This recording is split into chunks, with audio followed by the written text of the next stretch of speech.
And I'm not just gonna pickle cucumbers, I'm pickling baby carrots. Step one, once you know what you're gonna pickle, is making a brining liquid or a pickling liquid. Calder, pay attention, because you might wanna make your own pickles. No, I've never made this. Is this like a rote thing, or can you like play with it? You can play with the flavorings. That's a really good point. But the biggest thing I want everybody to know is this isn't the thing where you're getting a big canning procedure and you have to can it and all that kind of thing. This is a quick pickle and you're putting it in the fridge. Easy peasy. Cool. 2 cups of white vinegar. So what we're doing here is really bringing in some acidity, because that's what the pickling is all about, as you know from, eating just any old regular pickle. And then you have to have a little bit of sweet and a little bit of salt. I'm gonna get this burner on high because we need to get it going. So I have 2 tablespoons of sugar.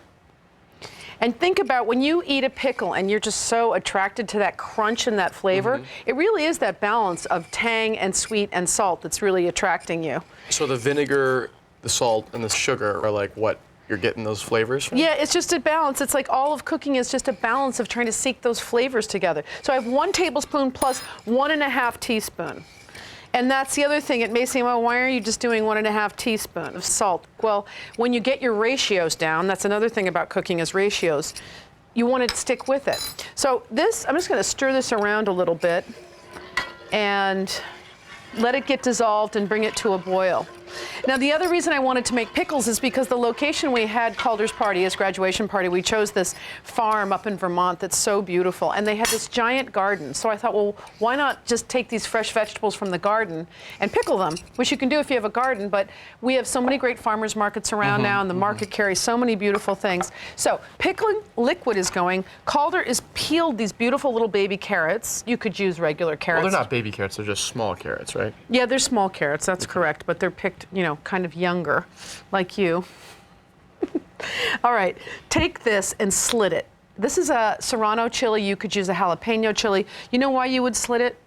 To let the flavor come out? Let the flavor come out and let the flavor go in. Okay. So, speaking of flavor, I have 6 cloves of garlic here. I'm just putting it in my jar.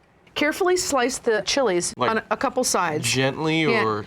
Yeah, it doesn't matter. Don't be too worried about it. Just don't cut yourself. A teaspoon of black peppercorns. Yes, you can stick them right in there. A teaspoon of coriander. This is a spice that is just really omnipresent in pickles. Here, I want you to taste one if you get a chance. Isn't it the seed of parsley? No. No. It's the seed of coriander. It's totally wrong. All right, totally wrong. Okay, totally wrong. 4 bay leaves. So you're bringing in some spices and flavorings like that. So 4 whole bay leaves. And we aren't really boiling over there yet. Let me take a look and see how we're doing. All right, I'm gonna give a stir to your onions while you do that. Okay. Calder, what did you think about the beer mustard onion sauce? Did you like it? I loved it. I mean, sweet onions and tangy mustard is so good together. But Mom, I just tried this coriander. It's like crazy. It tastes like orange.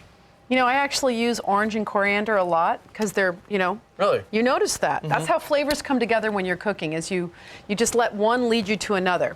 So I think we're ready here. This is boiling. Can you carefully please put these baby carrots in here? Just don't burn yourself. And I'm just gonna stir them around just a little bit. So once those carrots are in the pickling liquid, you bring it back up to a boil, turn it off, and then we get the liquid in there. So let's bring that over here. And you know what I also love about this? I love how beautiful it looks.